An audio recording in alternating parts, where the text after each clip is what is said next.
Hey guys, I'm back. Mike Robert here. You're brand new to my channel. Be sure to like and subscribe. So in today's video, I'm going to be talking to you guys about how to overcome the phone. And, even in my personal business, I hire different salespeople, okay? And the two types of people that I've come across have either been extremely good on the phone but inconsistent.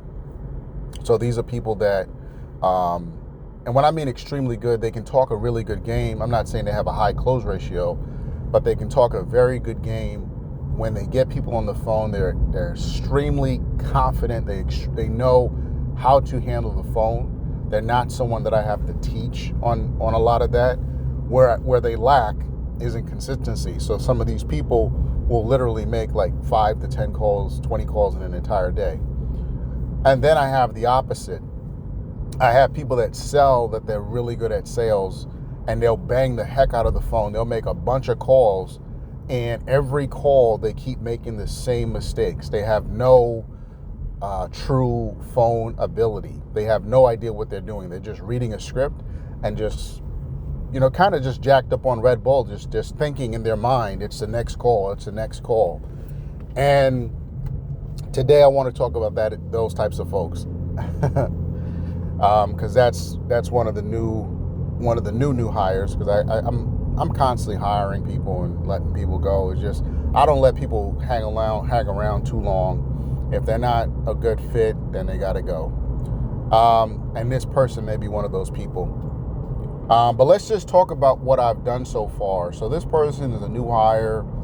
They've been on board now for about 4 days.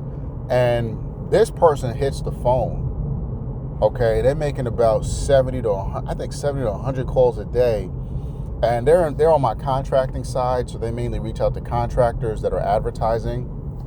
And so there's a specific way. If you guys are brand new to my channel, go back. I've made a number of different cold calls. You'll see exactly how I pick up the phone and go after it. For anyone that doubts that idea, that's exactly how I built my business, right? So you can't tell me that what I'm telling someone doesn't work, because I built my business by picking up the phone, cold calling businesses, and landing clients, okay? So what happened in this scenario is I was looking at their call log yesterday, and I'm like, wait, you making how many calls a day? And you don't have any potentials? No, there's something wrong immediately. And if you're someone that's building your business, you're someone that's buying leads, you're someone that, is working in sales, let me tell you something. If you're making 70 calls a day and you're not getting at least 2 to 3 people that say send me an email, or people that saying I'm interested, there's something wrong. Now, if you're coming across the gatekeeper, then you have to reposition how you script. I made a video on when I reached out to doctors, dentists, right? Dentists are doctors. When I reach out to their office, there's a slightly different approach. But there's no way in my mind that if you are calling the right businesses or customers, right, people that inquired about something, if you are not getting through, then you have to go back to your script, and then you have to go back to delivery. Okay, so here's what I did. So I got her on the phone, and I said, I went through the numbers with her, and I told her flat out, I said, look, you're doing something wrong. I don't know exactly what it is. I've heard you pitch, because I said, let's just hear what you're saying to people. So she picked up the phone, called the business, and again, it's very robotic, and it's not to her fault, right? The first day I do training with everyone, first thing we do is we get on the phone together, we role play. Like, there's a whole training process on how I help people, overcome the phone, right? So we did all of that. Then we make basically 2 hours of calls together, right? And then in the process of those 2 hours, the real hope is that they could get someone on the phone interested enough that I can just jump in, and that's typically like with my people that I bring in that are really like sharp salespeople. That usually happens right away. But in this case, that didn't happen, and it was pretty robotic. And I had the feeling about it. I spoke to one of her managers, because I have a manager that oversees her work, and I spoke to the manager, and they had a call, and then the manager said, because they're willing to express those types of things, directly to their manager, rather than someone that's like, hey, he's in charge, right? So they're expressing that, and I'm like, yeah, but they didn't say that to me. That always happens, by the way, right? I think that the more vocal you are, the better. Like I told you guys the story. When I worked for my previous company, when the owner, and this was like, I think it was really early, like day 2 or 3, the owner pulled me aside and said, listen, you're not hitting these calls right. And I said, what was the first thing I said? It wasn't, okay, no problem, I'll get better. It was, show me, teach me. I wanted to be a student. I wanted to know that I wasn't doing something right. How do I get better? And that's when what he did was exactly what I'm doing with you guys right now, is exactly what I did with her. And then the rest is up to you, like the individual, right? So the first thing I did was I said, look, you got to understand who you're calling and why you're calling them. And I don't think a lot of people truly understand this part. So in other words, if I give you a script, that script is not valuable unless you understand how to deliver the script. Many of you know how, when we call contractors, and many businesses, how that script goes. Okay, but the words on a piece of paper are just that. They're just words. Okay, they don't hold any weight unless you make them valuable, right? The words don't hold any weight unless you make them valuable. So I basically said to her, I said, look, here's what's happening on these calls. You are calling, number one, you're calling some of the wrong businesses. I said it's virtually impossible for you to call businesses that are advertising at the rate that you're calling them and getting shot down like this. It's impossible. Number two, you are not really listening on the call. And number three, you're highly emotional, which I don't think I use the word emotional, but what I'm trying to express is that you can hear when you get deflated on the call. I didn't use the word emotional, but you're basically, whatever someone says, you're taking it as gospel and you're allowing it to dictate your emotion on that call. So if someone was saying no, or they weren't very interested, you can hear it in your voice. You can hear like someone just almost punched you in the stomach and all the wind got knocked out of you, right? And with cold calls, with sales, number one, you always have to have a positive mental attitude. So you're always in a zone of, it may or may not even be for you. And you have to, again, naturally you have to put those cards on the table so that you gave the person a 50-50 shot. Okay? So again, many of you know how we find businesses. But in this case, what we did, and I did a screen share with her. Again, I told her I'd never spoken to any one of these businesses, and we're going to call them right now. So I had her on the line, and I used my cell phone, and I called it's just a list. I don't know, who these businesses are. I called the first 4 businesses, and each one of the businesses I called, they were interested. Got their name, email, went over pricing, how many, calls we can get them per day. And I'm like scratching my head, and she's scratching her head. It's like, but here's where the scratching got pretty simple for her to understand. She was hearing, it wasn't what I was saying, it was how I was saying it. It was how I was positioning the call. It was how I was asking key questions. It was how I was discovering. And what most people do in sales that are not good, and here's what I mean by not good, you did what I did in 2015. In 2015, I was what you would call the average salesperson. I was the person, they gave a script, I would read the script, and guess what? I got a lot of rejection. I didn't know what I was doing. I didn't know where the mistakes was. I simply didn't know how to sell.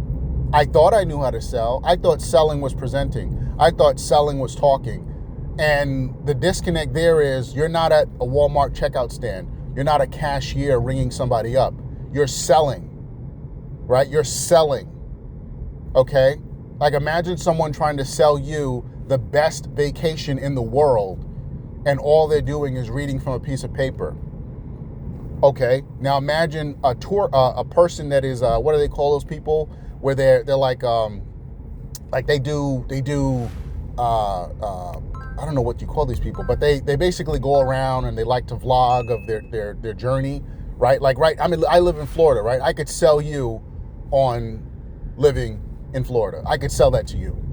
How?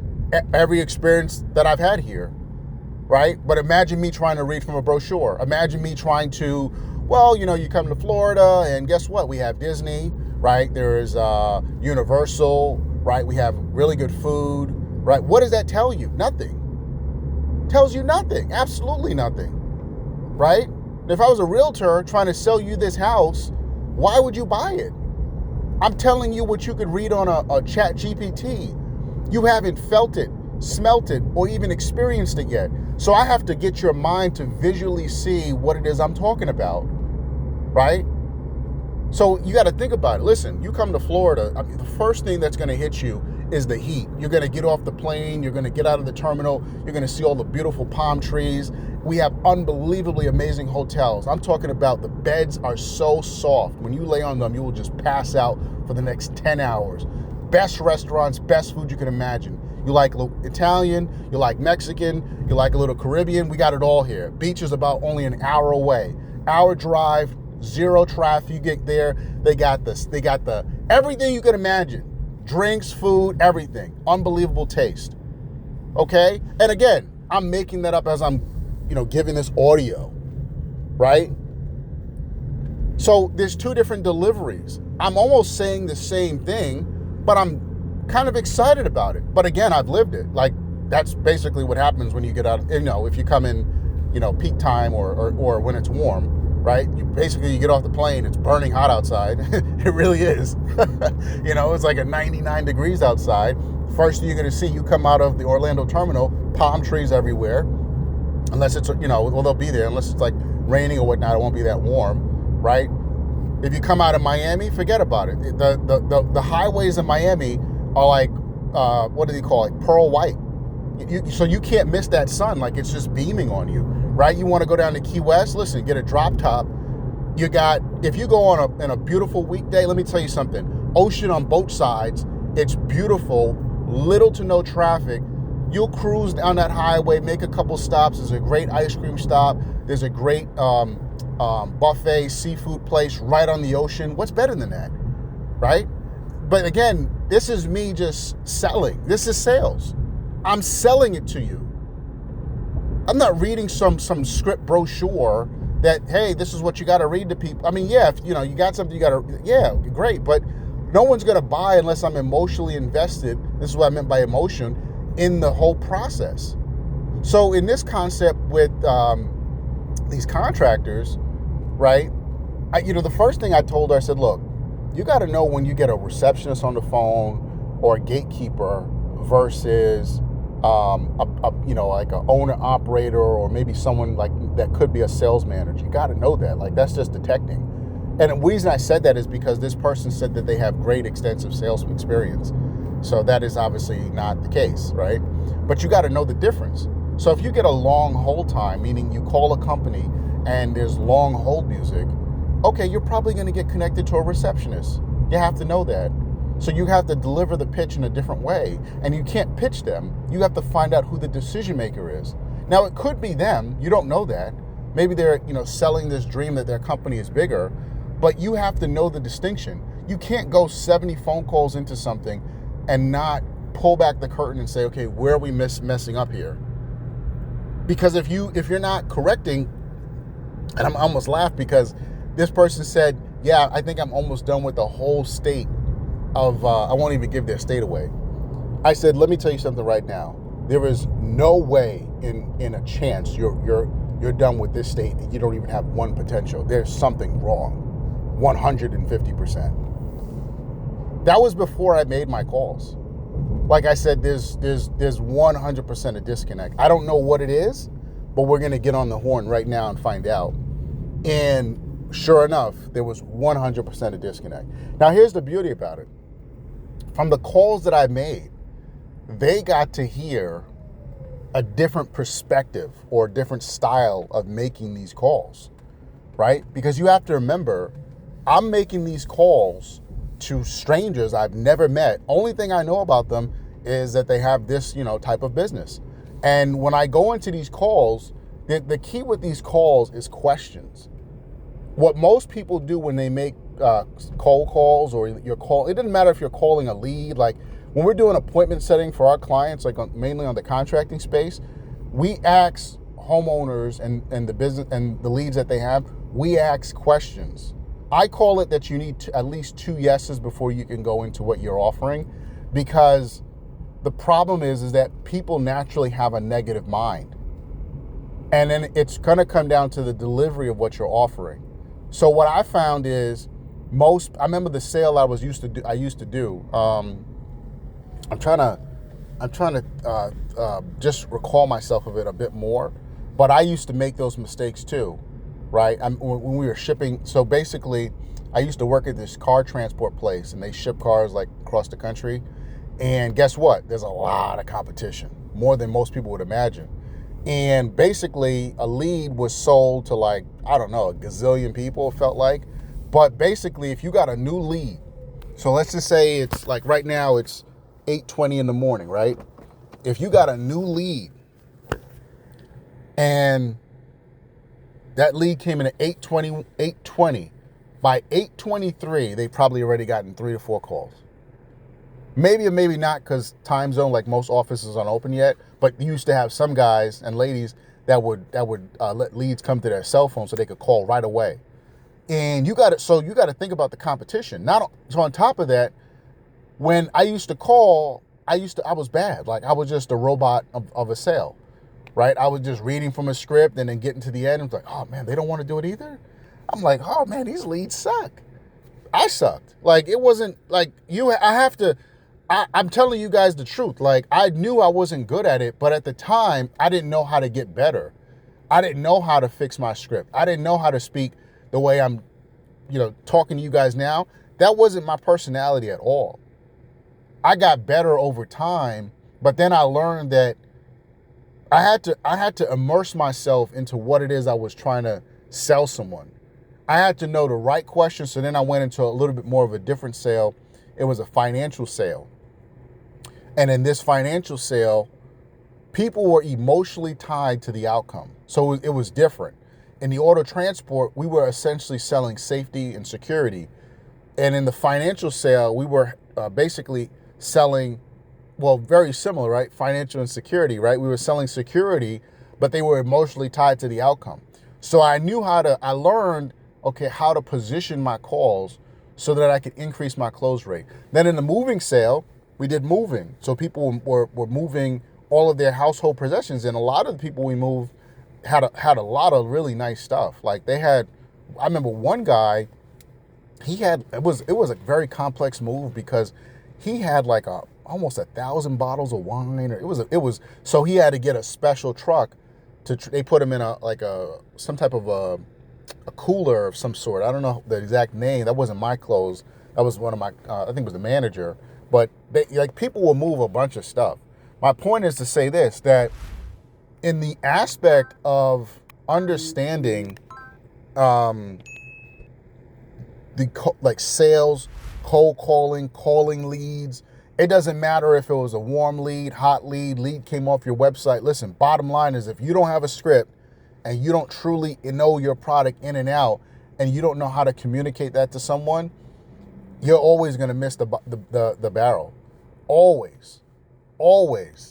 And I could name some of the biggest companies right now that I know personally send their team new inbound leads, and the bulk of them they don't know how to manage it. All right, I'm talking about publicly traded companies, okay? Companies that, are billion-dollar companies plus, probably even trillion, I don't know. But yeah, like knowing how to work leads is really a skill.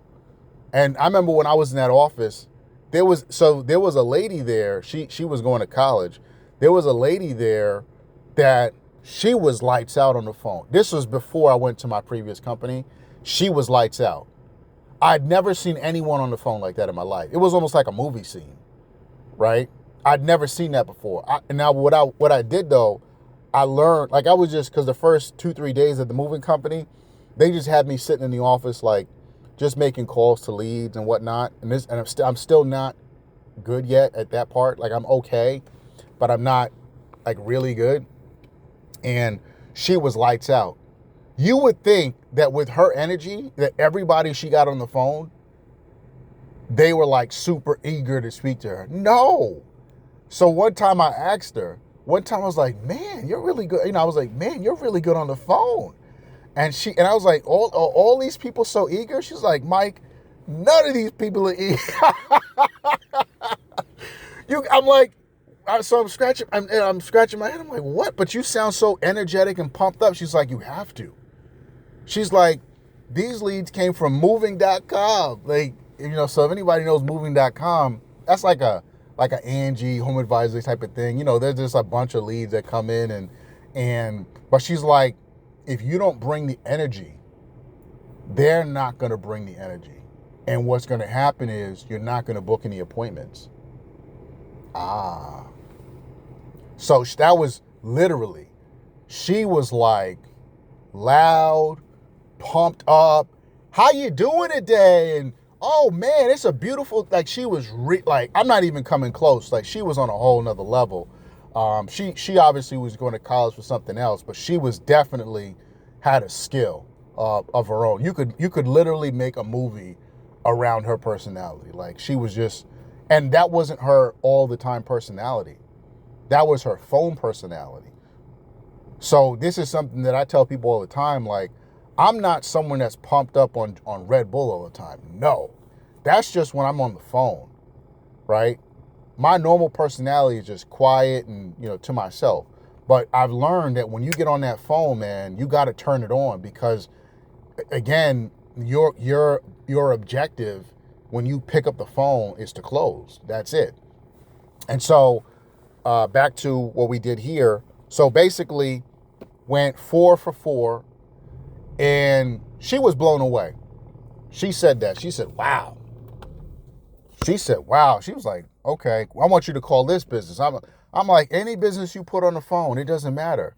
I'm not making 20 calls. Like I said to her, I said, honestly, yes, it's possible you can make 20 calls and have, you know, no opportunities. That's definitely possible. I think that if you don't readjust your thinking, it's going to happen more. But there's no way you make 150 calls and don't get one. I mean, just to send me the email, I'm interested. How? How is that possible? And the only way it's possible is if you go into these calls the same way you keep going into them. You just, you know, how are you doing today, sir? And then you pause. Nobody cares. I don't know why salespeople do that. It blows my mind. Why does it matter how they're doing today? Is that going to change the trajectory of the call? If they tell you they're having a bad day, what are you going to say? Oh, are you going to say, oh, really? So now you're wasting 30, 40, 50 seconds talking about things that you don't have no intention on talking about. That's why those intros are just weird. Don't do that. That's just bizarre. You have to get that stuff out of your, like, if you ever get a call from a solicitor or a telemarketer, don't sound like that person.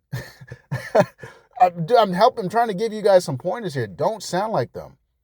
You got to go right into, you know, who is the person that you speak to about this, you know, particular thing. And, you know, you're just asking them key questions, right? Are you the owner? Are you the, you know, the contracting space is pretty simple. Are you the, whatever the services, you know, you're calling for? Are you the painter? Are you the window company? You know, oh yeah, we do windows. You know, you work in this area. Yeah, great. Okay, awesome. I had a question for you. Boom. You hit them with a question, right? So that's 1, 2, 3 questions. Now, are you going to get 100%? No. You're going to strike out sometimes, but you shouldn't be going, even with inbound leads. I give you inbound lead approach, right? Most people fail with inbound leads because they treat inbound leads like the person is ready to give them their credit card. No, it's still a cold call. Nothing has changed. The only thing that's changed with the inbound lead is now the person is giving you permission to contact them. On the B2B side, it is what it is. But on the consumer side, you got to make sure that the consumer gave you consent to contact them. If they gave you consent, listen, you got to have a script. So I remember this is at the finance company. The owner did a whole bunch of stuff to get, and again, 2015, 2016 compliance was different, but the owner did a bunch of stuff to get the phone to ring. And I remember one time she had a pay per call program. So this was like, again, I'm still not like really, really good. I'm good. But this was like interesting because I had like 60 seconds and I'm not that good to really be on the phone like that for that kind of call. And she was like, man, if we get to that timer, just don't let it go over 60 seconds. So I'd literally be on the call with people and I'm looking at the timer and I had to hang it up. And one of her business investors, he was like always in the office. He didn't like that. And I'm like, well, I have to follow what, the owner said because she's going to have to pay for that call. And the reason that was occurring was because I don't know how her marketing team were getting these calls, but I think it was some type of text blasting they were doing to a list of people. I don't know. And they were just calling in and they had like questions. So people would call in with a bunch of questions right fast. And what an amateur like me did is I'm just trying to answer all these questions. No, that's not how those calls work. You have to slow them down and ask them key questions right away. And then you could get and see if they're a good fit. So even like with inbounds, like that's an inbound call. Let's say you have an inbound form lead. Inbound form lead, no difference, right? When we get inbound leads to come in for our clients. So here's a client that has hired us to get them calls, leads, appointments, whatever. And I have my call team that's calling leads for them. When we get those leads, what do you think we're doing? If most of them could be like on a homeowner side, we have to ask them key questions. Okay, what is the problem? Hey, you inquired about getting new windows on your home.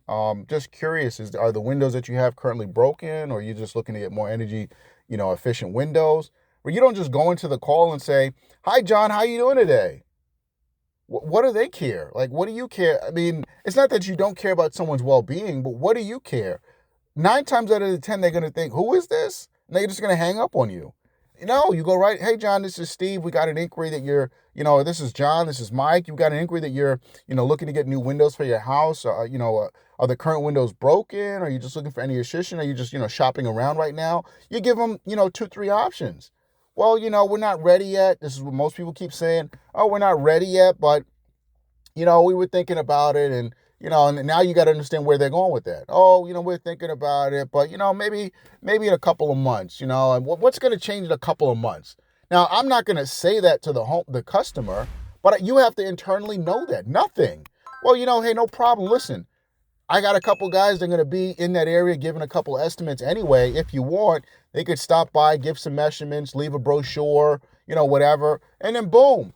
Oh, that sounds nice, because if you're going to think about it in a couple of months, you're going to need the brochure anyway. You're going to need measurements anyway. You're going to want to know what styles you're going to look at anyway. Now, I'm not saying those things to him or her. I'm just letting them know what the options are in the midst of not challenging them and saying, well, we should do this now or this or that. I'm not taking anything away from them. I say, well, we're going to be there anyway, right? I mean, what's the harm in us just stopping by, looking at everything, taking some measurements, and leaving a brochure with some options? Okay, great. What's your address? Get their address. Okay, great. Well, listen, John will follow up with you and let you know a day and time that he'll be able to stop by. That way, if you're not there, he can leave his information with you guys and then go from there. Boom, done. And even in the moving space, again, people that are moving, they've sold their home, they've sold their condo, they got to get out of their apartment. You'd be surprised at how many of those appointments had to go like that. Well, I don't know when we'll be home. I got to take time off from, it's a process. They got to take time off from work. They really don't know when they're going to. So you got to try to book an appointment. Otherwise, you're never going to get into the house to give them an estimate. So all of these things that I'm sharing with you on these calls, this is from me being a very uneducated salesperson, not knowing how to sell all different aspects of sales, from the first phone call, first appointment, first presentation, first meeting, in presentation meeting, What if you book an appointment with someone and they're like, well, I need to cancel. I don't know when I'm going to be able to be back.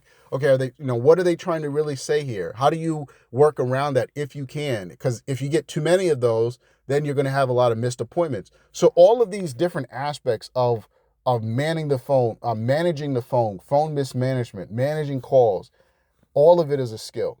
And the better you are at it, the more, customers that you're going to acquire. And the worse you are at it, then the worse. Now, here's the key about this.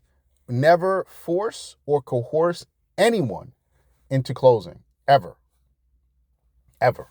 And let me tell you why.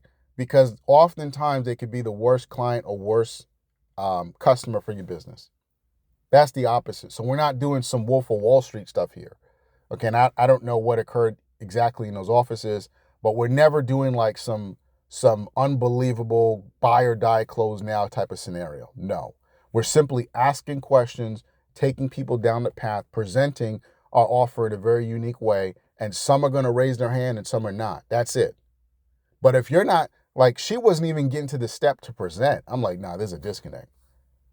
If you couldn't even present to one business after 150 calls and I'm sorry, 150, let's say you made 100 calls on day one, 100 calls on day two, 300 calls, and you're thinking that you need to call another state, no, this isn't for you.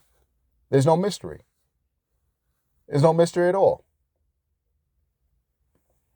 Now let's talk about, that process again. Like, let me just break it down. If that's what you're doing, then you really want to think about all of the different aspects that you can improve on your sales calls. Now, me personally, I've been able to help a number of people.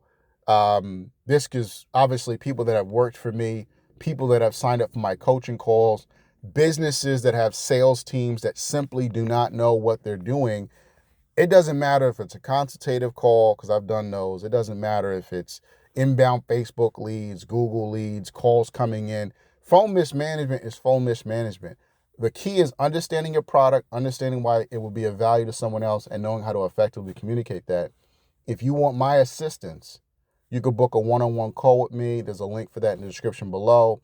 Talk to you guys next time.